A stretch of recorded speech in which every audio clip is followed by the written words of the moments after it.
Good morning and welcome to episode 8 and our final episode of Coach's Corner.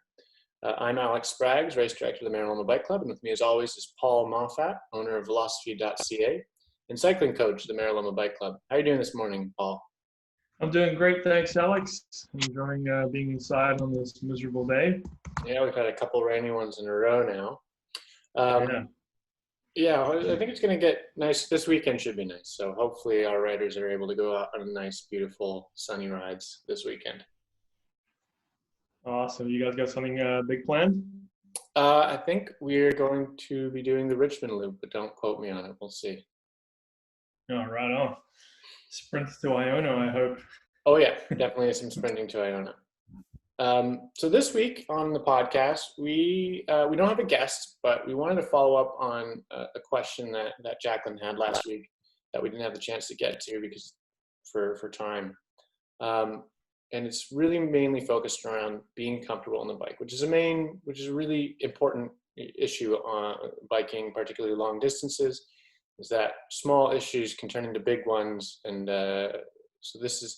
so we wanted to bring Paul back on to talk about how to evaluate these issues and work through a systematic checklist to make sure that you are doing everything you need to do to make sure that you stay comfortable when you're riding. So Paul, yeah, can you take us through that checklist and how we can apply it to our own riding?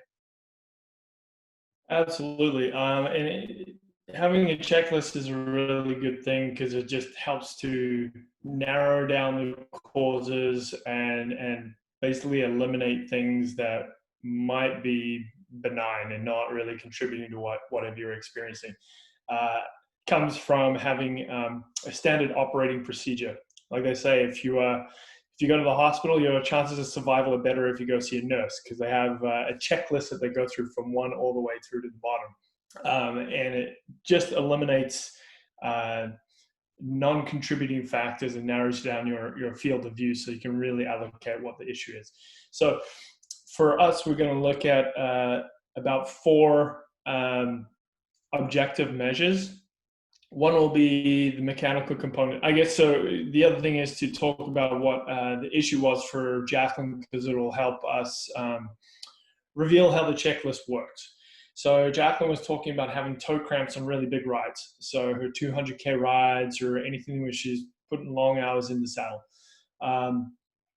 So we don't really know what that could be stemming from. There's a lot of things that we can look at. So if we just go through several obvious factors, then that will narrow down our field. So one would be mechanical. So like looking at the cleats and the shoes and things like that. So we'll go through each one of those in a minute. The technical component.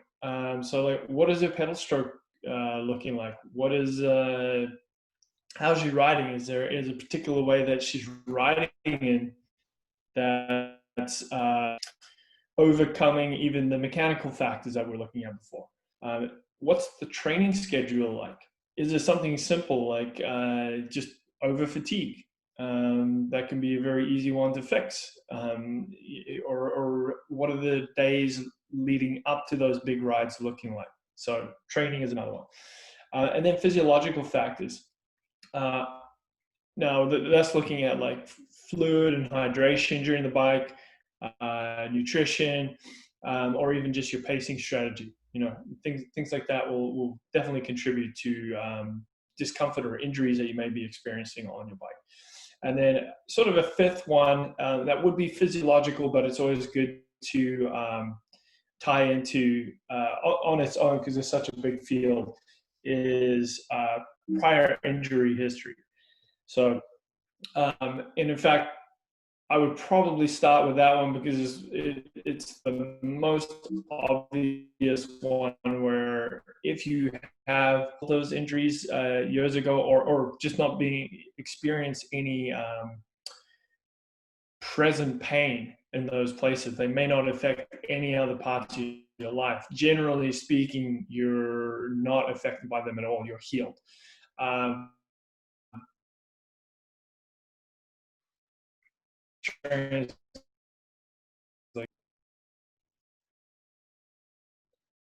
Okay. Like for myself, I have an old shoulder injury on my right side. I dislocated it when I was younger.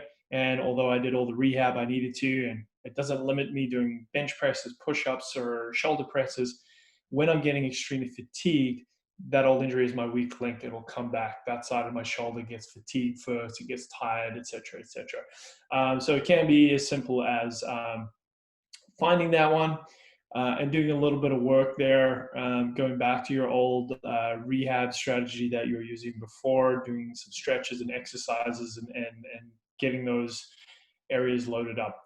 Sometimes people never really tackle the injury at all. And that can be a good one. And if we're looking at that from a point of view of toe cramps, if you rolled your ankle, walking, trail running, or something like that, you would have probably adopted a compensation pattern to go about your daily business while you went through the healing process of that injury, right? So your body adopts a process where it tries to avoid using the ankle joint. So, for example, walking on your tiptoes.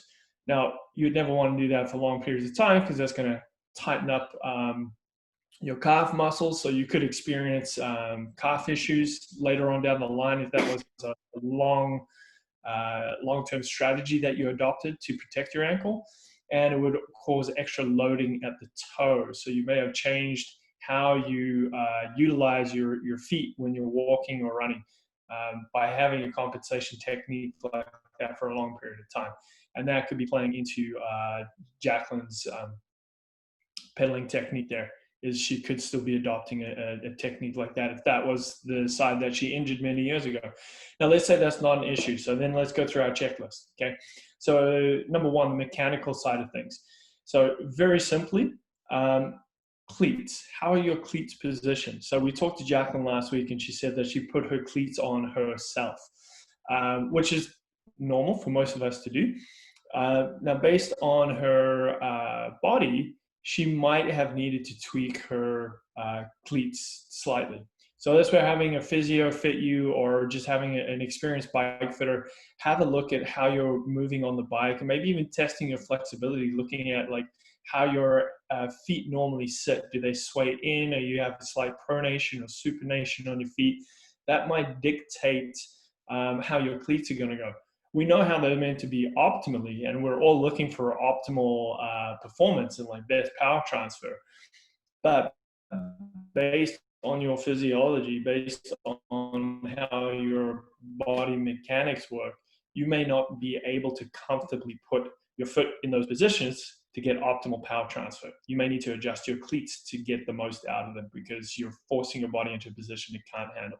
So cleat position could be something as simple as moving them back. Maybe you've got the angles right, but you've got the cleat too far forward and you're pressing on your toes a bit too much. So bringing it back towards the midfoot or closer to the heel. It doesn't actually go on the heel, but bringing that further back and closer to the ankle joint itself, there is some research to show that causes good stability at the ankle.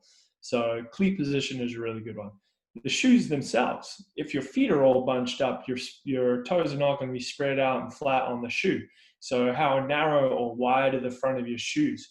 I was just reading some comments on a thread that I was on, talking about different shoe brands and how there's not necessarily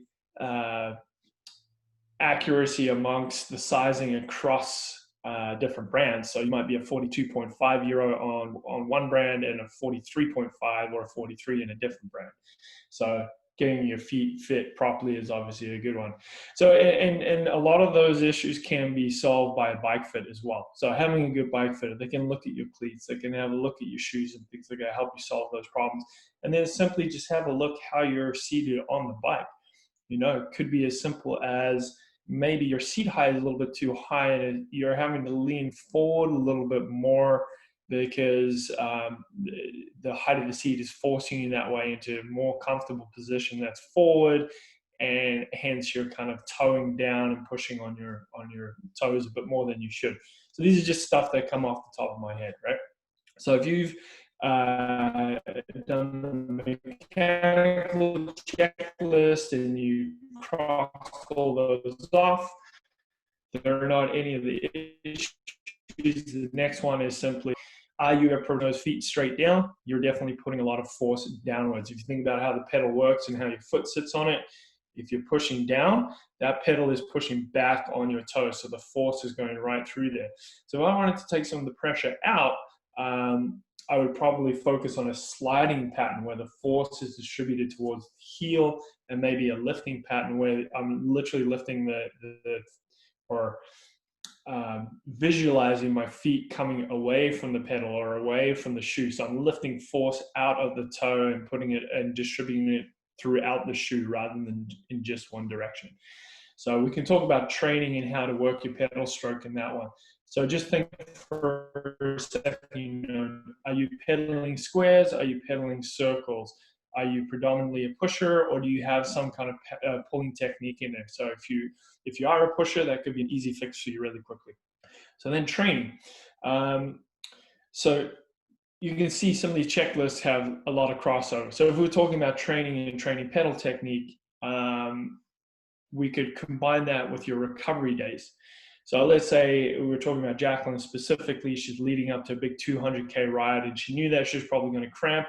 So the day before, ensuring that if she was going to go for a ride, it was a recovery ride. And last week we set out those parameters, keeping your recovery rides under 2 hours and keeping your heart rate nice and low. Think under 135 beats per minute. That would work for most of us, unless you actually go get your zone 1 heart rate tested in a lab, which isn't too difficult, but a little bit pricey, but it's definitely an option.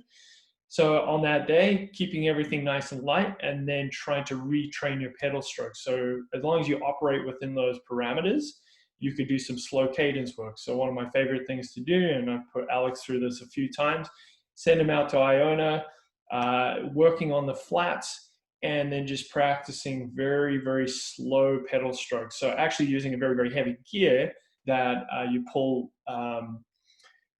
in a way where your heart rate doesn't climb above what your target is.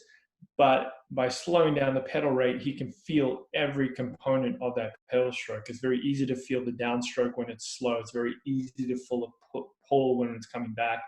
And then you can tie that into muscle sensations. So if you're a pusher, that's your quads. If you're pulling, you're going to feel your hamstrings and your hip flexors. So you want to focus on that pulling stroke and getting those other muscles activated. So doing that for 10 minutes at a time, a few times a week, will start to make that a natural part of your pedal stroke. Okay, so it's got to be done over a series of weeks for it to become natural. Yeah, and then making sure that you're having recovery rides too. Like we talked about earlier in the injuries, if that's your weakest link, all your problems are solved, generally speaking. When you get super tired, it's going to be the issue that flares up, irrespective of how well you're healed up from it. It's your weak link, right? So it's your body telling you, hey man, you're pushing a little bit too much. So, if you're jumping from your body, making sure that you're training up to these big tasks that you're putting on yourself, and that if you are doing those big rides, that you're not just slamming them between other rides that you're doing. You may need to have a few days of preparation leading up to it. Okay, so those are our first 3 on our checklist: the mechanical, the technical, the training, and always thinking about the injury side of it off to the side. And then the last one is our physiological side. So what your body's doing relative to what you're putting inside of it. So if we look at a hydration technique, so toe cramps, if they're the type of cramps that are like any other cramps, like through quads, hamstrings, they could easily be triggered by poor hydration strategies and carbohydrate intake.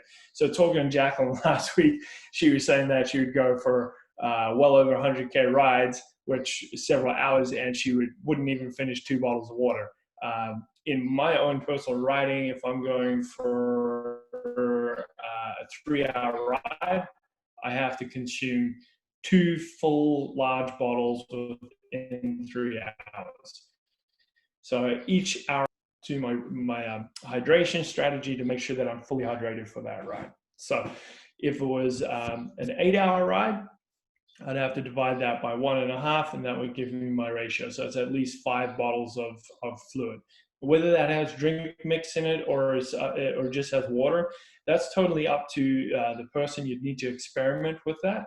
But I would encourage you to at the very least have electrolytes in there, because you're going to be sweating when you're on the bike for long periods of time if that's what's causing your issues. So we definitely identified that as one of Jacqueline's issues. Was poor hydration. So then the next thing is carbohydrates. Your body only has so many stored carbohydrates inside of it, and we call those your glycogen stores. If you're going for a massive ride, you're going to get through it within the first 2-3 hours, no problem. Okay, so you need to supplement that with food intake, and it needs to happen before you start to feel hungry, before you start to feel thirsty, right? So for most of us, we can get at least 50 grams of carbohydrates. Okay, that would be about 1 bar of your favorite Cliff Bar or a Lara bar or something to that effect, and some kind of carbohydrate intake through your drink mix as well. Okay, what we know is that 60 to 90 is even better. So if you can increase that, and it is a trainable skill, I know most of us out there who aren't used to that would be shocked and be like, there's no way you can take that much food. You definitely can. You just need to practice it. On one of my endurance rides, I'll bring 1 bar and 1 gel per hour of riding. So the last 200K ride that I went on, that was 8 bars, 8 gels, and 5 bottles of fluid, all of which had drink mix in it, which was equivalent of Powerade, Scratch, or Born, whatever it is that you're using. And it worked out to about 80 to 90 grams of carbohydrates per hour. Because I followed that strategy, I did not experience any discomfort, even in the 8th hour of our ride, and we're averaging 30 kilometers an hour at that point. So it is definitely a trainable skill, and it's a really useful one to have. Then the last thing to look at when you're looking at those intakes is what's your pacing strategy, both from a riding standpoint, like are you riding within your ability? If you're going for an 8-hour ride and you're riding close to your FTP, you are going to find a cracking point. If you're using only 50 to 60% of your FTP, you probably go all day at that pace. While you're doing that, what's your fluid and nutrition intake pacing strategy? Are you drinking right? So maybe it's not an entire bar every 20 minutes. Maybe it's about 1/3 of a bar every 20 minutes, and then following up with your fluid intake. So it just depends how much food you're taking with you, what your fueling strategy is going to be. So going through that checklist with Jacqueline last week, we were basically able to identify 2 main components for her to work on right away. We talked about cleat position. She put them on herself, so we're going to have that looked at and moved. And then the other one that stood out the most to us, which was a simple one, was fluid intake. So trying to get in at least 4 bottles on a big ride for her. 6 if it was going to be a 200K ride, possibly even more than that. So all we're looking for using our checklist is the low-hanging fruit. What are the ones that come out the most? Identify those, tackle them, and if your issues go away, then you probably hit the nail on the head. If they didn't, at least you can scratch them off your list and move on to the next thing that stands out to you. So yeah, so that's our checklist there. Is there anything I missed there, Alex, or anything you want to contribute? No, that sounds great. I think that I've experienced a lot of these myself. I know that I had an ankle injury from when I was a kid, and it didn't actually manifest itself now later in life. It hasn't manifested itself in my ankle, but instead it's manifested itself in my right knee, because I've been compensating for essentially a stiffer ankle by putting more flex into my knee, which has given me some knee issues. So that part is something I've worked on. And nutrition has always been for me, has been something that I've always had to keep on top of. It didn't come naturally, and it's been very helpful. Like focusing on that to make sure I feel good for longer rides and keep my power up through long rides. And don't get any issues with that. So it's all very helpful. And one other thing for comfort, which we can discuss, and which I found very helpful, is tire pressures,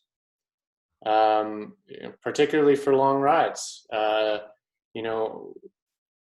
It's funny, a lot of us have holdovers of what tire pressures may have thought to have ideally been in the 90s, when everyone was riding on 23 mil tires and steel or steel bikes. So, but that's changed a lot. And can you talk a bit about how tire pressures can be used to enhance your comfort on the bike and in fact make you a little faster? Absolutely. Super fascinating topic.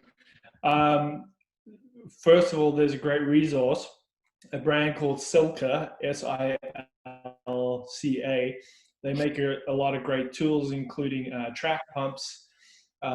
They have a tire pressure chart, which is actually very, very useful and fairly accurate. Now, there's always going to be a little bit of discrepancy because tire pressure, there isn't a black and white system. It also comes down to preference, right? So some people prefer a harder riding tire, things like that. So it's not perfect, but it's the best one that I've seen out there. It takes into account several factors, and that's what we need to look at again, going back to a checklist style. So, what is the weight of the rider? So they'll ask you how much you weigh. That's really important because you and I might have exactly the same bike, exactly the same tires, same width. We bought them fresh at the same time because we're best buds. We race on the same team, and we want to have the same stuff and look cool and pro. But I could be 5 kilograms lighter than you, and that means that my tire pressure run at the same pressure as yours would be far too hard for me to get the best out of those tires. So entering in your body weight is really important. Then what type of tires do you have? Clincher tires where you have tubes included. That will probably require more pressure, or not probably, it should require more pressure for the same feel as a tubeless tire. So tubeless is like the latest in road biking. It's been around for a long time in mountain biking and other sports, but it's kind of a new thing in the last 5 years or so.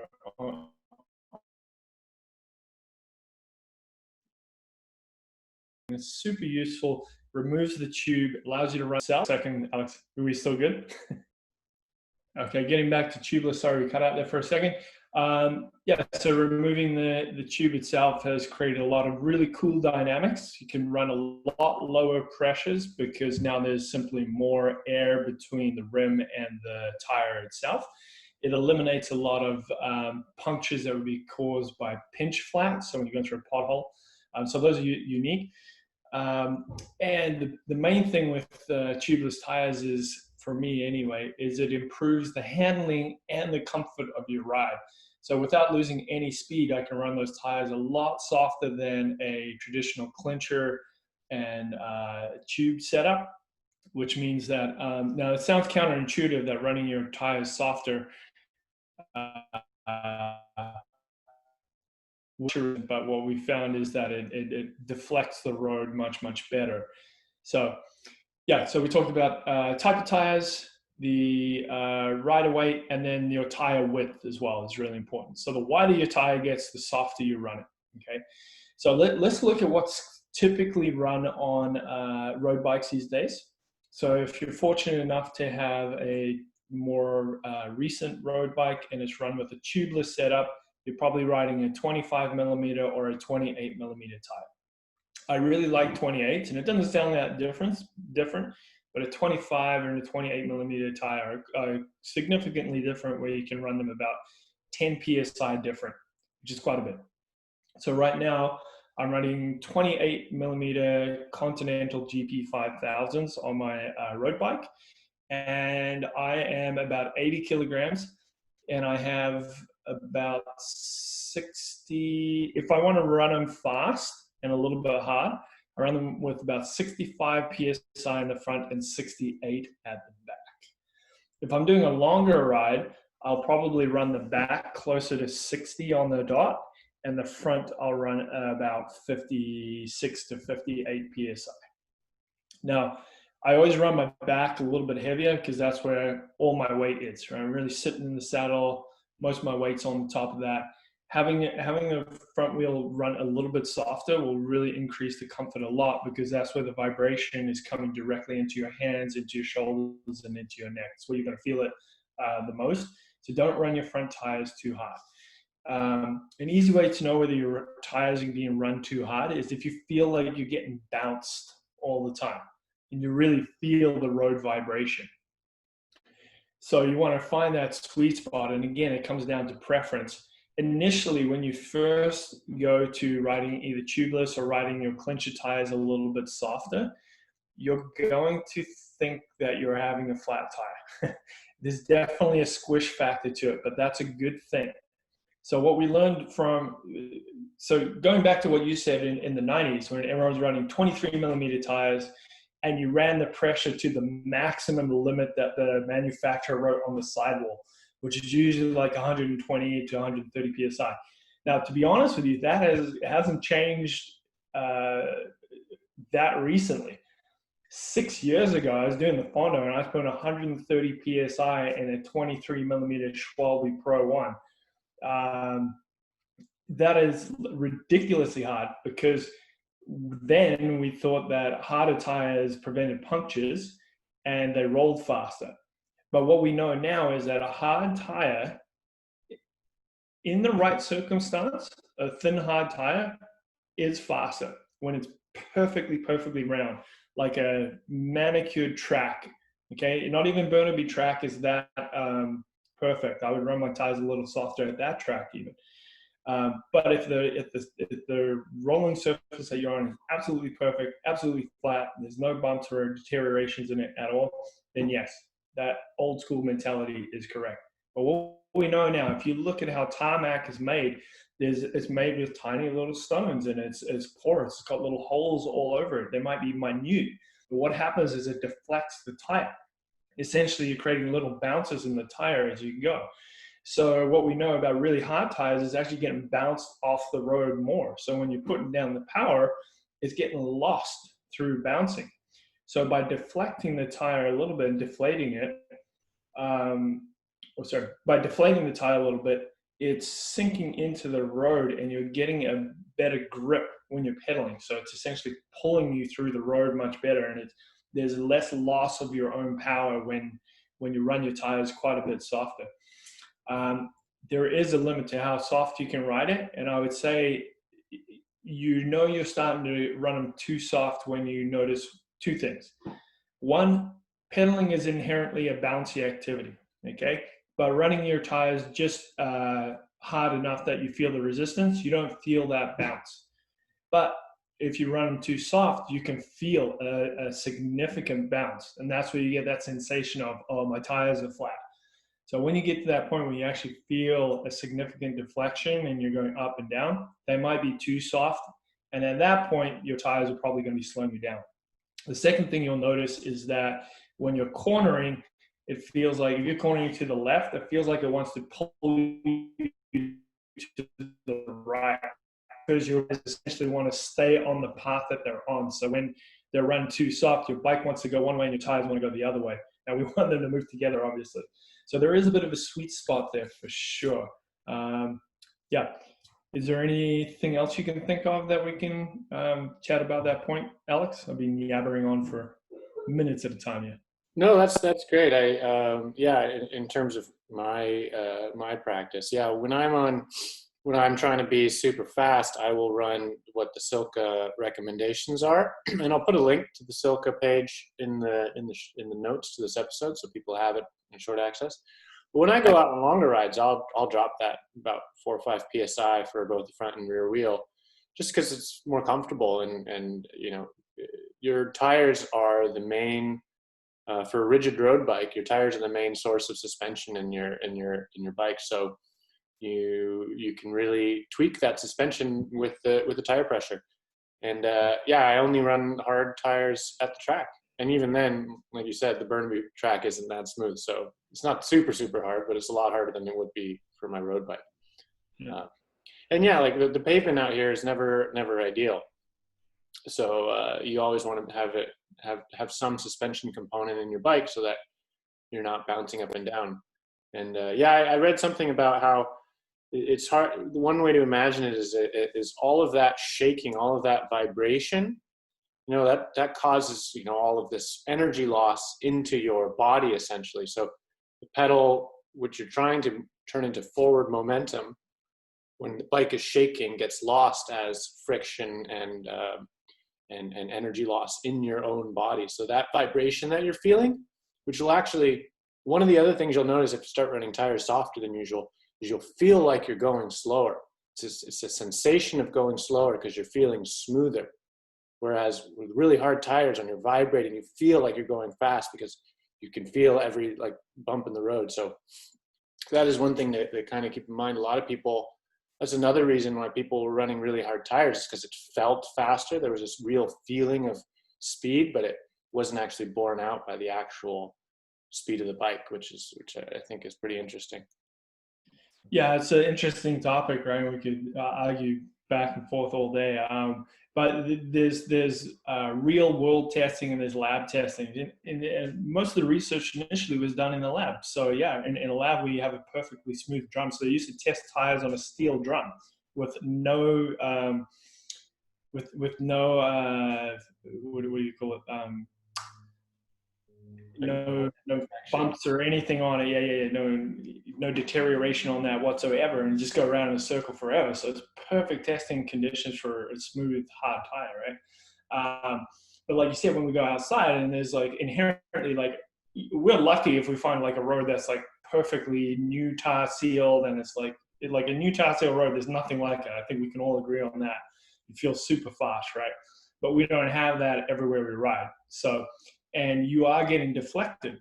So like you said, some of the fatigue that you're experiencing is not just the energy going into your body from the road, and that force is getting translated vertically instead of horizontally. That's where we want our force to get it translated, is moving forward. But if it's getting you bounced up and down, your energy is actually going into resisting that bounce, pushing back on the bike, trying to keep the bike on the ground essentially. So if you're doing that for 5-6 hours at a time on a big 150K ride, damn man, that's fatiguing, right? So do yourself a favor, lower your tires a little bit. And that kind of ties into your comment about that sensation of slowing down.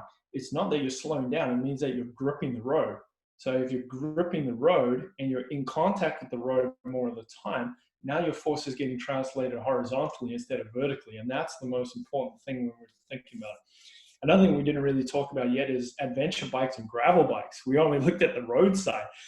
And we're looking at cyclocross or gravel bikes. We're running tires now that are, right now, the industry standard is if your bike doesn't clear more than 40 millimeter tires, it's not a gravel bike. If it's less than that, it's basically either a very specific cyclocross bike or it's a road bike. We've got road bikes coming out, which is crazy to me, that can clear 35 and even 38 millimeter tires. It's insane, but it's very cool too.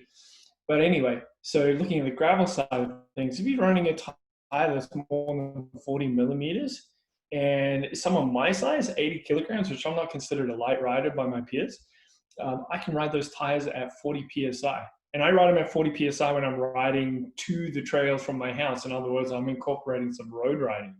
If it was a rough trail, like Fisherman's, and it was a little bit wet, I'd probably run, and I have run 32 in the front and 34 at the back. That's extremely light, but because it's such a massively wide tire, 32 psi is still a lot of volume of air, but I want that squish to help me roll over that super bouncy terrain. Again, it's about translating the forces forwards instead of up and down. So yeah, massive tires, low pressures. It's a crazy experience, but that's where your suspension comes from, right? Yeah. That's a big thing in gravel biking. It's do you build the suspension into the bike itself, or you just accommodate for bigger tire clearances and let people choose to run really wide mountain bike tires and ride them super soft? Yeah. And that seems to work even better than trying to have goofy front suspension on a road bike. So Yeah, and on my cyclocross bike, I don't even know what the PSI is. I do a thumb test. So I'll take my thumb, I'll put it on the tire, and then with all my body weight, I'll push down. And I just need to make sure I have enough buffer to keep the tire from touching the rim, so I don't get pinch flats or that snake bite. Yeah. But otherwise, I run it as soft as I possibly can without getting the rim to hit, because that's, for cyclocross, you're talking about roots and really rugged terrain. So having it as soft as possible is critical. I like that method too, because it incorporates your body weight. So it's almost like auto scaling. You know what I mean? If you've got your full body weight on top of that tire versus me, we're going to run two different pressures, but we're still using the same method and looking for the same result with that thumb test. So that's cool. I like that. Yeah. Anyway, thank you so much, and thank you so much for doing these podcasts. This is the last one, so I'm going to miss these in the future. But thank you so much for doing this in this time of quarantine. But next Wednesday, we're going to be out there on the road, so I'm looking forward to seeing you out on the road. My pleasure. I'm looking forward to seeing everybody, and who knows, maybe there'll be more podcasts over the winter when we're back inside again. But for now, maybe this isn't the end. Maybe this is the start of a new thing. Yeah, we're just giving you guys time to accrue new questions. So, all right. Awesome. Take care, Paul, and I'll see you on Wednesday. You too. See you then.